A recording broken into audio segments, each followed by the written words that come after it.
Jadi mudah sekali buat perempuan untuk mengorbankan aktivitas luarnya demi anaknya di rumah.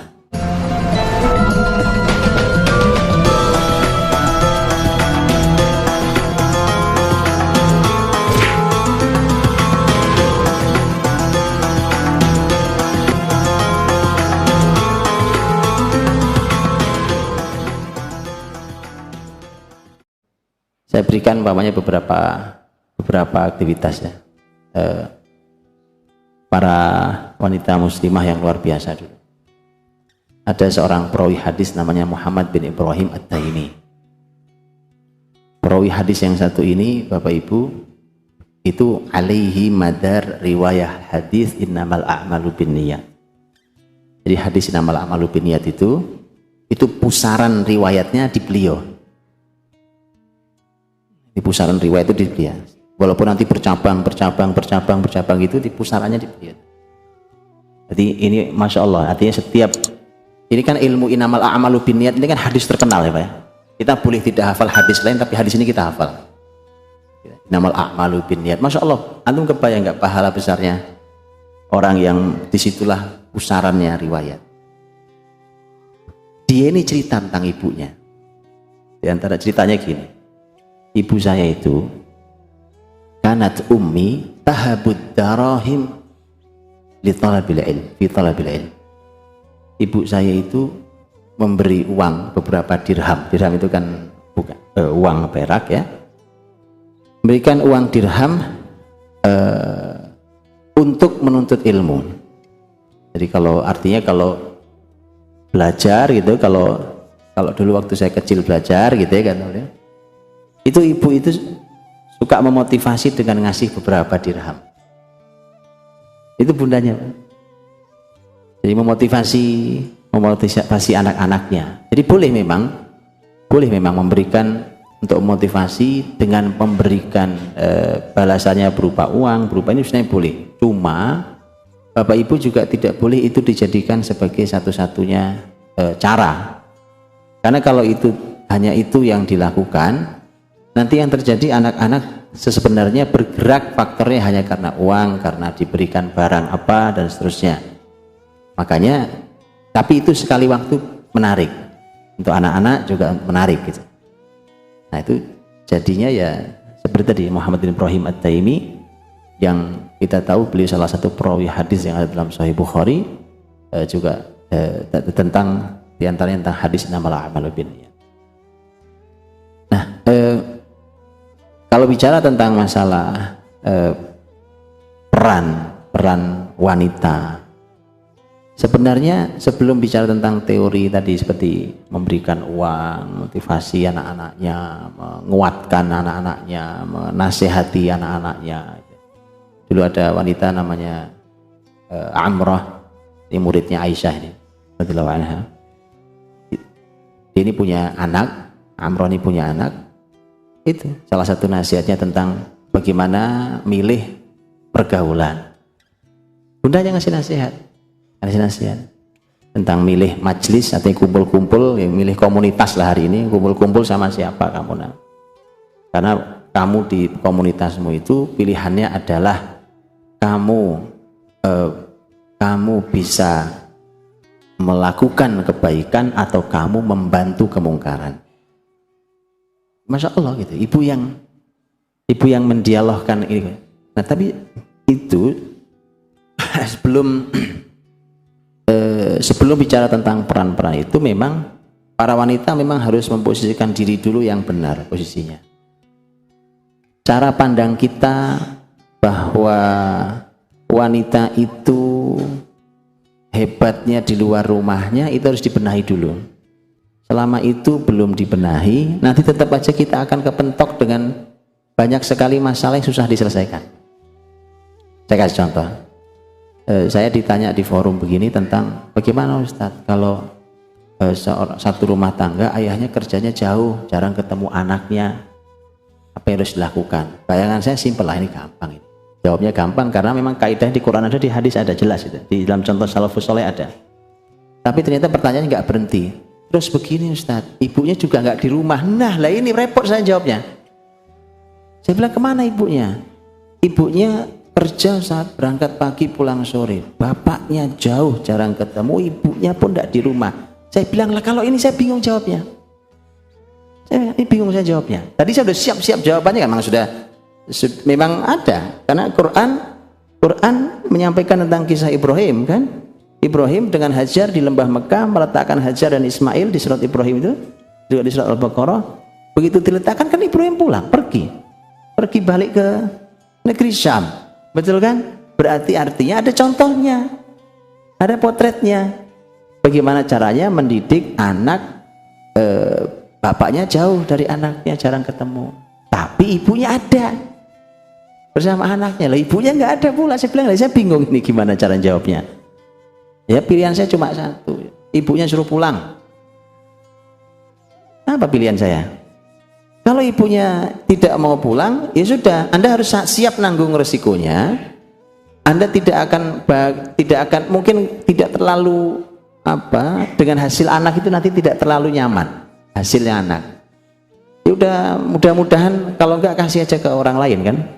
Anak itu kasih ke orang lain yang memang bisa mendidik anak dengan baik. Gak ada pilihan lain sudah. Kalau ibunya tidak ada, makanya harus diselesaikan dulu tentang cara pandang yang benar seorang wanita dengan posisinya di rumah.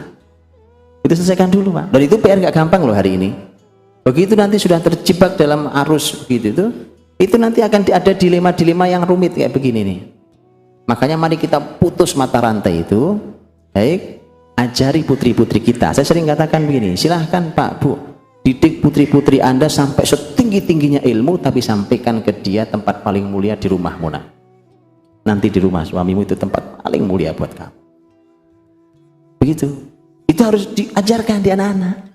Terus disuntikkan ke anak-anak ini supaya terbentuk, oh ini yang mulia. Jadi mudah sekali buat perempuan untuk mengorbankan aktivitas luarnya demi anaknya di rumah. Karena kan lihat hadis Nabi, semua kita juga hafal hadisnya. Kullukum ra'in wa kullukum mas'ulun an ra'iyati.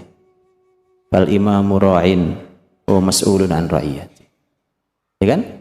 Warrajulu ra'in fi ahlihi wa huwa mas'ulun an ra'iyati. Wal mar'atu ra'iyatun fi baiti zawjiha wa hiya mas'ulatun an ra'iyatiha. Lihat, dan wanita itu punya tanggung jawab di rumah suaminya. Kalimat rumah suami itu pelajarannya banyak, Pak, kalimatnya, Pak. Di rumah suaminya gitu.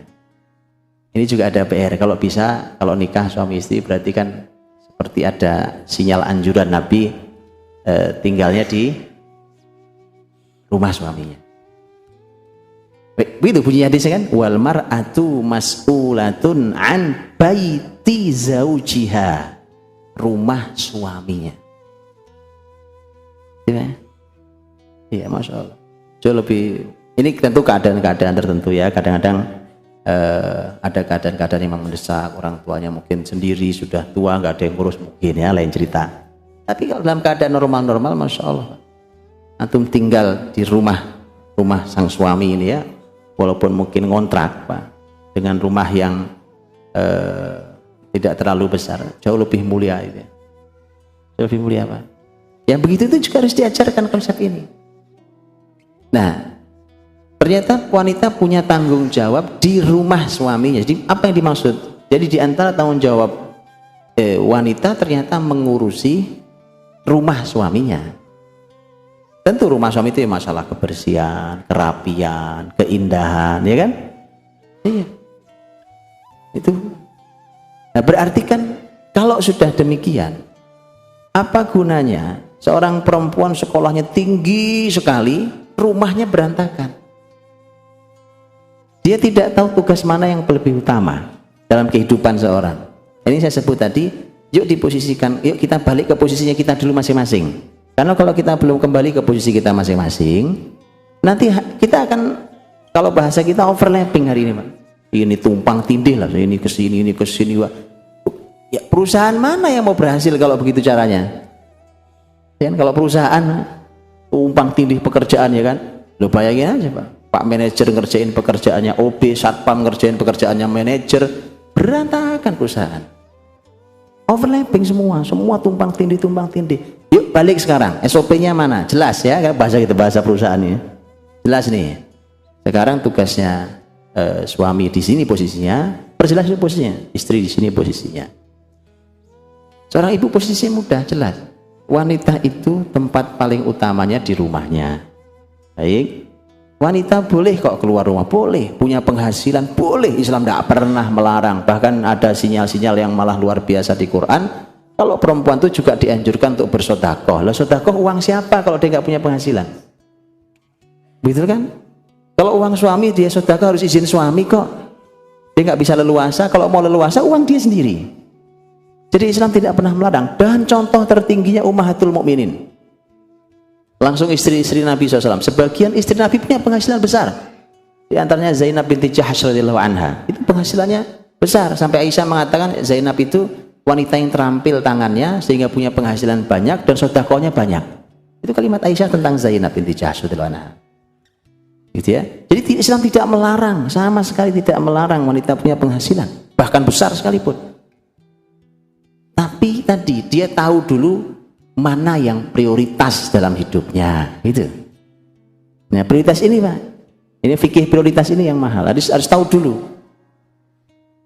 Nah, begitu dia boleh keluar, dia boleh punya penghasilan. Penghasilan kan juga nggak mesti keluar rumah, ada yang di luar, ada yang di dalam rumah. Karena memang ada aktivitas, ada tugas-tugas yang memang itu wilayah perempuan, berarti yang ngerjakan memang harus perempuan. Gak mungkin laki-laki, berarti kan harus disikapi yang begitu itu. Ya, nah dengan demikian nanti kalau dia tahu mana yang prioritas, kalau berbenturan kepentingan, dia tahu mana yang harus dikorbankan, betul? Ya, dia tahu mana yang harus dikorbankan, dan sampai salah mengorbankannya. Nah, kekacauan sistem zaman hari ini sebenarnya mereka sedang mencari konsepnya. Antum gak usah ikut-ikutan nyari, mau ada diberikan. Biar mereka aja nyari, nggak akan kemana-mana mereka Pak. Anjuran untuk sekarang perempuan mulai memperhatikan rumahnya, anak-anaknya, wah itu sudah di negara-negara non-muslim pun sudah kembali begitu. Biarin aja, mereka biarin aja ya kan, sodorin aja. Antum nggak usah ikut-ikutan sibuk nyari, ya kan? Karena Islam punya itu.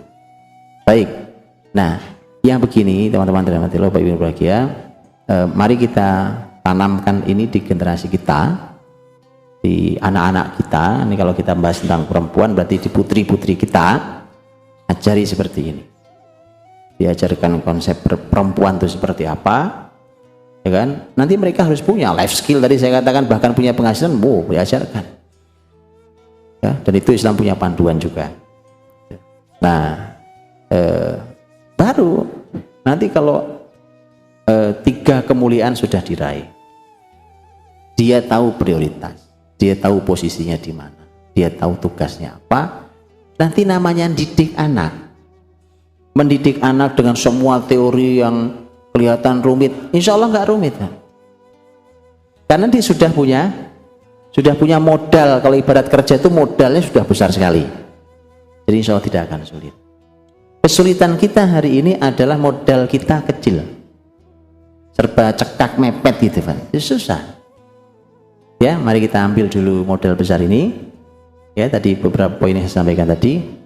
Dengan itu mudah-mudahan bisa baru kita bicara tentang masalah konsep mendidiknya kayak apa, tugas perempuan di mana, bagaimana ceritanya dan seterusnya.